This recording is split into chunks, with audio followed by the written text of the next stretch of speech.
On September 4, 2024, a mass shooting at Apalachee High School in Georgia claimed the lives of 4 people, students Mason Schermerhorn and Christian Angulo, and teachers Richard Aspinwall and Christina Aramy, while 9 others were injured.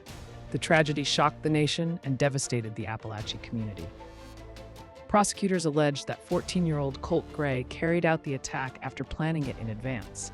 His father, Colt Gray, was separately prosecuted for providing the firearm used in the shooting, despite earlier warning signs about his son's access to weapons and behavior. In July 2026, Colt Gray pleaded guilty to all 55 criminal charges.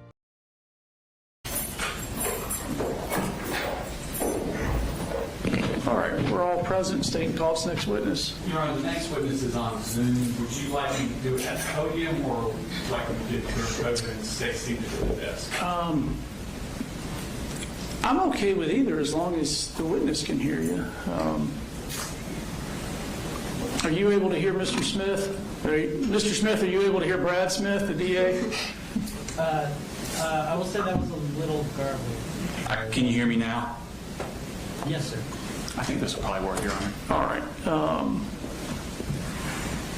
And this is Peter Smith, is that right? That's correct, Your Honor. All right. Do we need to turn the video on? Yeah, I suppose we do. All right, so Mr. Smith, if there's any issue that comes up with you being able to hear or see us adequately, just do something to get my attention and we'll address that. Otherwise, I'll assume everything's working correctly. All right, everybody ready for the witness? Mr. Allen, we good? Yes, Judge. Okay. Mr. Smith, before we start, if you could raise your right hand, please. You swear the testimony you'll give in the matter now pending before this court will be the truth, the whole truth, and nothing but the truth, so help you God? Yes, sir. Okay. You can put your hand down. And if you could introduce yourself for the court. Yes, my name is Peter Nolan Smith. I'm a extremist researcher and journalist living in Canada. And how long have you been a researcher on extremism? Probably the last 6 or 7 years. It's been full-time. And how did you get involved in this? Initially, I was a beat journalist. I'd run a few projects in college where I would look at kind of harmful and pernicious cults, and then I started to apply that to my work. Now, I'm generally out of journalism, but work for a variety of NGOs or private companies, providing information about extremist movements, particularly the far right, the Islamic State in the Kurdistan province, and more recently, nihilistic violent extremism, which includes the true crime community. Okay. So how did you get to be involved looking at the true crime community? It started to intersect with extremely violent neo-Nazi movements, participants who were part of online spaces that we would call part of the true crime community, or TCC. We're also parts of kind of online collectives or communities that would have similar kind of worship or lionization of mass killers. Have you done any writings on your research? I'm sorry, sir, could you repeat that? Have you done any writings about your research? Yes, sir. I've been published by a variety, like I said, of NGOs, particularly one that focuses on Canada, the Canadian Anti-Hate Network, and then multiple news publications, as well as the U.S. Army's Counterterrorism Center, their academic journal called the CTC Sentinel, specifically on the subject of the true crime community. All right, this time I tender him as an expert on the true crime community. Mr. Allen.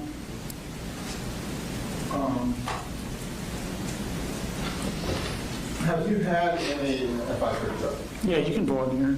have you had any special education or training with respect to extremism and any kind of relationship to psychological behavior? I'm sorry, sir. Could you repeat that? Yeah, you may have to.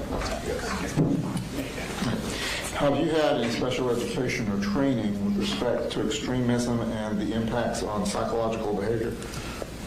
No, sir. Okay.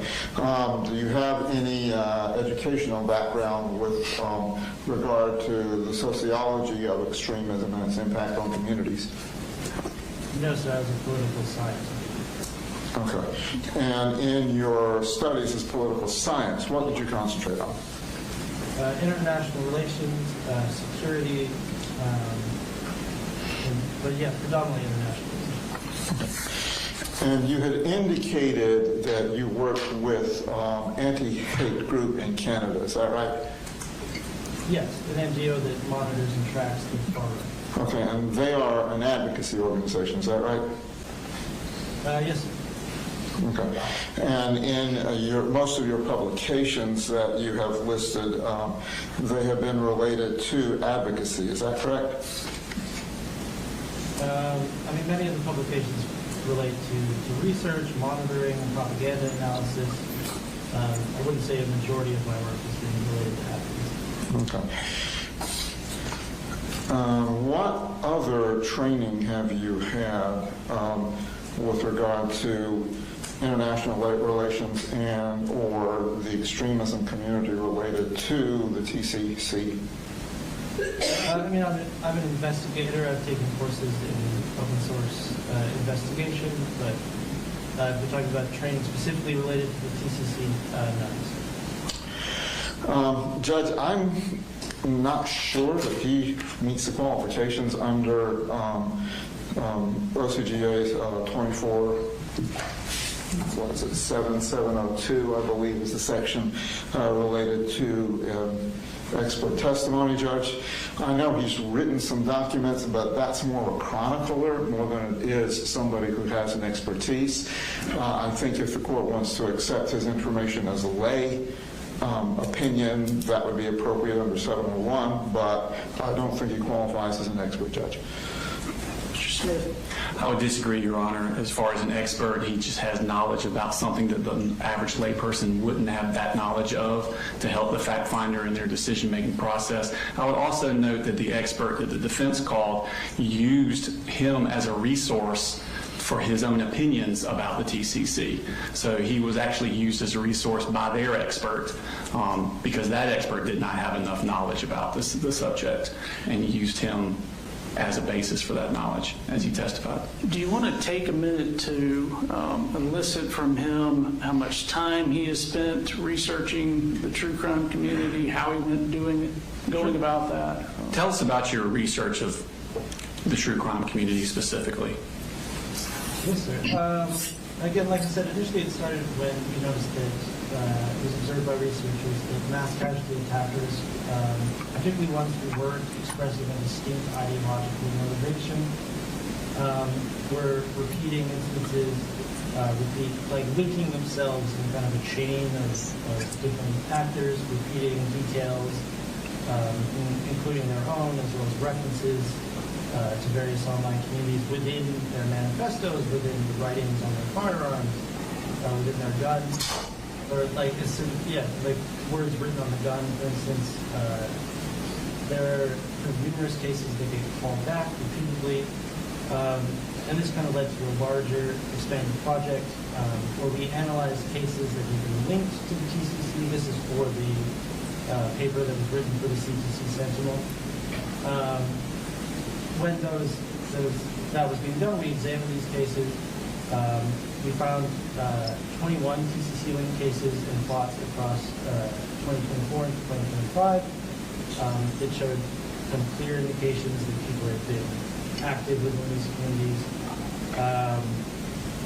Since then, it is kind of a daily occurrence to spend time on social media, documenting the symbols, the language, the different social media platforms that these individuals can use and utilize to communicate with one another.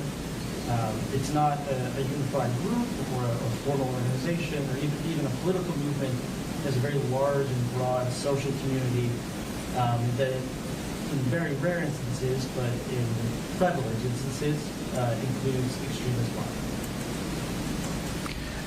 How have you gone about studying them? We do a large amount of logging of kind of visual language, the words that are used, or the language that is used repeatedly, instances of like manifesto analysis, post-attack.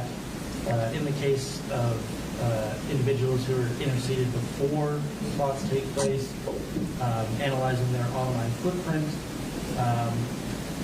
I think it's fair to say that there have been dozens of cases over the past 3 years, potentially more, where I have investigated those specifically. And yeah, have just spent the past kind of 3 years immersed specifically in the kind of nihilistic violence and true crime community ecosystem online. All right, I'm going to permit him to testify as an expert, and of course his experience or lack of it will just affect the credibility of what that testimony is. First off, Mr. Smith, what is the true crime community? So it's a diffuse and decentralized network. It is kind of at its core a social community that includes a large variety of interests, from people who just have a kind of passing interest in the subject and genre of true crime, but at its most extreme and violent, lionizes, glorifies, and encourages acts of mass violence, not for any particular political end, but for the notoriety, to resolve grievance, and as well as the social standing among the other members of the community that it can provide. And who is it mostly comprised of? What type of people? I'm sorry, sir, could you repeat that? Who is it mostly comprised of? Oh, it skews quite young. It's international. We have a flurry of cases in Southeast Asia. Predominantly, though, it is a North American and Western Europe based phenomenon. And yeah, the participants skew particularly young, though there are outliers and exceptions to that. And what platforms are they using for this community?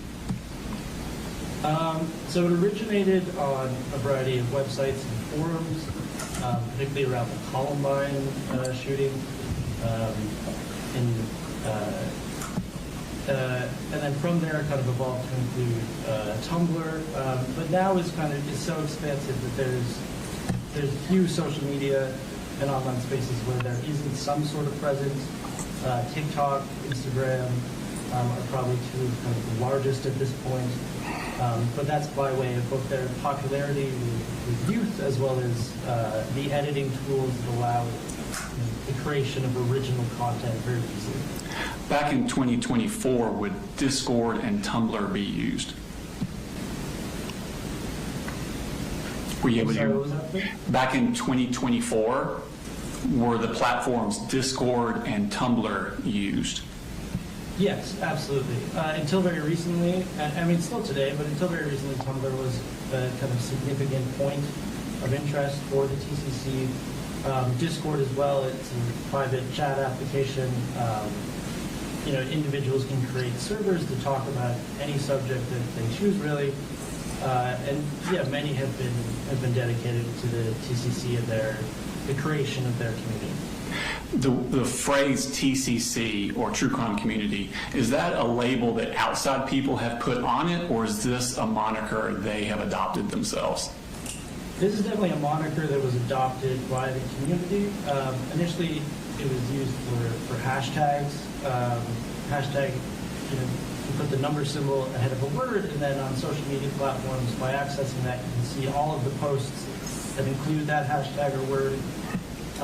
So yeah, it initially developed around that hashtag, and then now that there have been moderation efforts against it, you see kind of alternative versions of it popping up.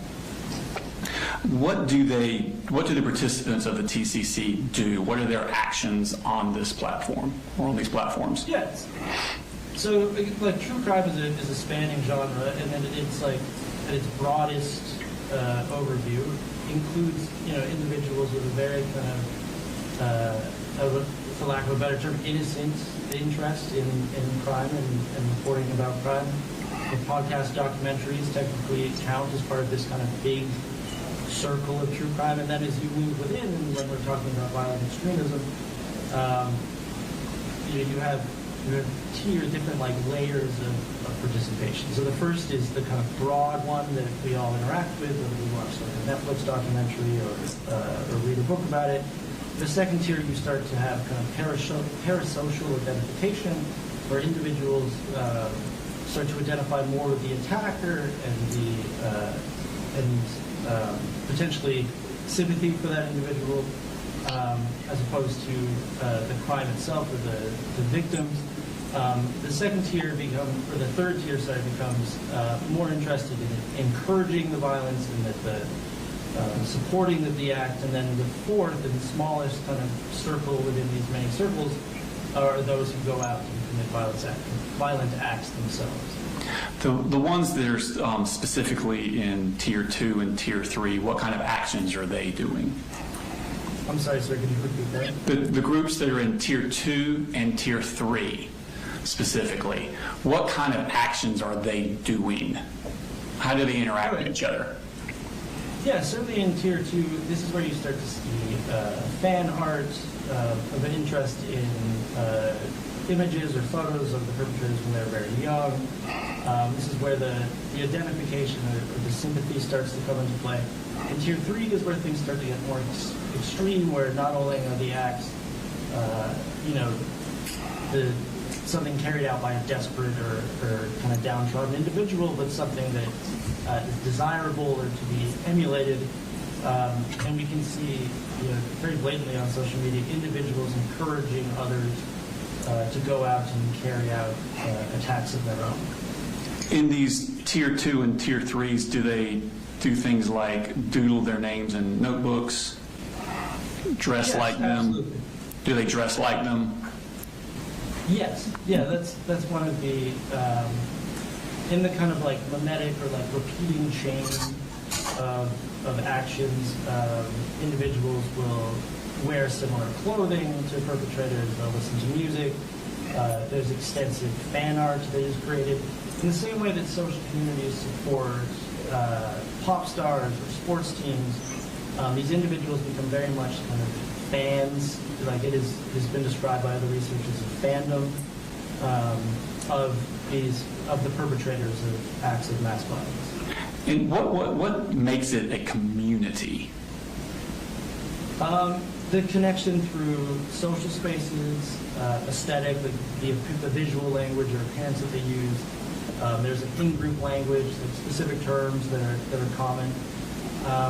In many cases, it is hard to tell on TikTok or Instagram if you're watching TCC content if you don't recognize that you're looking at the baby photos of a particular perpetrator.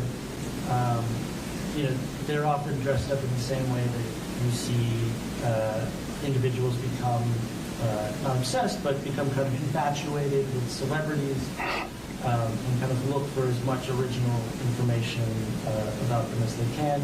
And the kind of more you're able to find, esoteric or like small unknown details about an individual, their life, their photos, their former online habits, more kind of social cachet is can buy you within those spaces. You talked about a specific language and symbiology they have. Is that directed to the outside world or to themselves? Oh, it's very much an inward focused thing. Without kind of understanding or like being in those spaces, just like you wouldn't understand slang or terms within other communities, it can be difficult at least to pick up on it within the TCC. Can a particular participant gain status within the community?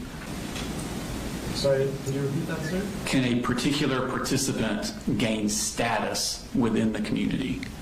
Yeah, certainly. Like, How would they do that? Go ahead, original research, like even at tier like 1 and 2, like original research information that's not available can be shared. Like that's one way to buy cachet. Creating media, whether that's video edits, which again relies often on the tools that are kind of ubiquitous on cell phones now, like TikTok. Any individual can take a few images and create something that you would have needed fairly expensive editing suites for 10 years ago, and share that very quickly through social media. And then ultimately, beyond having information about perpetrators, the perpetrators themselves kind of exist within a space where Some are more popular than others. Even when we look at individuals who've committed acts over the past 3 years, some of them are supported or find that kind of notoriety within the community, while other ones are more or less forgotten. There's no like formula for that specifically, but yes, like status is obtained through original research, original content, and then ultimately the status of the perpetrators. Okay. Does the TCC have a particular ideology? Like, are they white supremacist, anti-Semitic, anti-LGBTQ, conservative or progressive, anything like that? Not typically. This is kind of where the difficulty of classification comes from, and we see multiple terms for referring to this type of violence in different countries, in different jurisdictions, by different researchers. The UK uses violence-fascinated individuals. Some people will say nihilistic violence, others will say nihilistic violent extremism, or mixed ideology and motivation. The difficulty is that ideology is not typically the primary motivator. So if we look at the Christchurch attack in New Zealand against a mosque, the perpetrator had a very clear ideological motive, that it was to kill as many Muslim people as possible. In many of these attacks, the motivation is the attempt to kind of place themselves in this line of mass shooters. And Columbine is typically held up as the origin point to some degree. But no, you might have individuals who might say, oh, I'm a neo-Nazi, or oh, I'm like subscribe to whatever type of ideology in their target selection, in the motivations that they discuss in the attack, whether it's in their manifesto or if they survive during the interrogation and trial. We find that there is not a distinct ideology among the community, and it remains ideological. So it is not a political movement, it is not a group, it is a fandom, it is a social movement. If someone in the TCC were to put, like, mimicking someone else's writings in their journal, or putting references on their rifle that other people had put on their rifles, and the original perpetrator had a racist or anti-Semitic or something like that ideology, does it automatically mean that that's what the second perpetrator meant by it? No, typically not. Again, the notoriety that past killers have received, like Christchurch, is probably one of the best examples. Brennan Tarrant was very clearly motivated by a racist ideology. He wrote extensively about it over the many pages of his manifesto. But we do see, the impacts of that in the media and on culture were very widespread, and we see individuals who kind of ape or reproduce elements of that attack who don't seem to share the same ideology as Tarrant. It can be difficult to parse out. It is kind of it's often considered to be a novel form of extremism, but it exists within kind of a shared community, and the distinguishing factor is the lack of ideology, or at least the lack of ideology is a primary motive. Samantha Rucknow, who committed an attack in Wisconsin in 2004, I believe, she wrote very racist statements in her manifesto, but ultimately her target selection was just against random individuals at her school, including the teachers. There's very little indication that despite having this ideology, that was what motivated or prompted the attack, rather than her grievance and depression and desire for notoriety. So yeah, we would classify that as being this within the space of nihilistic violence, as opposed to one that was motivated by a particular ideology. What makes one mass killer more or less popular in the TCC than other mass killers?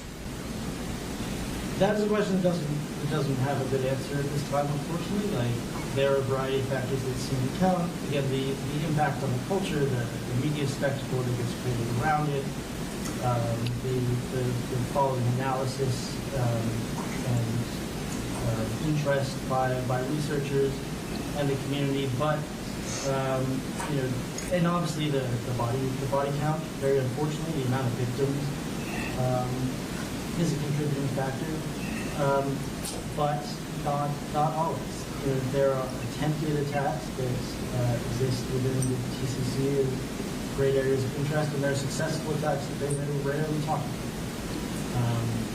There is no kind of silver bullet for understanding what is going to be significant in this case or not. But individuals who do carry out these attacks, you know, do seem to understand the type of content that the community would be interested in, whether it be manifestos, you know, their social media history, or sometimes we've seen that they kind of tailor what they're leaving behind, you know, ostensibly for researchers and media to find. But yeah, there's no kind of firm formula for what gets turned into the subject matter. Would the amount of content available to the TCC affect their popularity? It certainly seems to. Like, but there are individuals who've made sure to leave, you know, very large amounts behind who just haven't been picked up. There's unfortunately not, like I said before, there's just not a clear formula for what they're going to pick up and what they're not. Would additional content that came from the perpetrator after arrest, like continuing to feed content, would that affect their popularity? Oh, absolutely. There's a big culture of not only digging up the past, but trying to initiate contact with perpetrators, writing them letters, and then sharing those kind of in these spaces. Yes, like absolutely.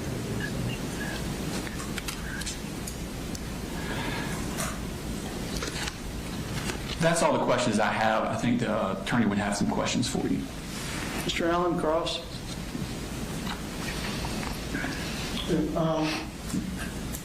With regard to the research you've done, how many case studies with TCC turning into active shooters occurred? Oh, thank you. Were you able to hear that? Yes, sir. Okay. So, within the research you've done, how many case studies have you come across where active shooters have come from the TCC community? There's the case study I wrote for the CTC Sentinel. There's been reported by the Institute for Strategic Dialogue, who I believe has done a few reports. But it is a newer community, so there's not an extensive amount of literature on the subject. And within that article, there were 21 people you identified within your case study? Sorry, what was that, sir? Within that article, you're referring to the one for TCT, right? I mean, the Yes, CTC. yes. Yeah. And that particular article, you were highlighting 21 cases, right? Yes, sir. From 2024 to 2025, 21 TCC linked attacks. Okay. And how many people are involved in the TCC community? It's an expansive community. There's, I haven't seen what I would call an accurate estimate. Within that, has there been any select control group study done to determine what kind of psychological impacts the various tiers you identified have on the community? Not that I'm aware. Okay. And within those 21 individuals that you cite to, how many of them turned into active shooters? I would have to consult my data to answer that question. I'm not 100% sure. Okay. Do you recall any of the cases and what kind of materials or manifestos are left behind? Oh, yeah, certainly. Like there's Samantha Ruppnow, which I already mentioned, and Solomon Henderson, Robin Westman. Sorry, just like I'm just listing off names. These are individuals who carried out attacks, for lack of a better term, successfully, and then left behind online footprints or manifestos that connected them to the thesis. And in identifying these, were they initially identified after the shooting, or were they tracked in any kind of manner before the shooting?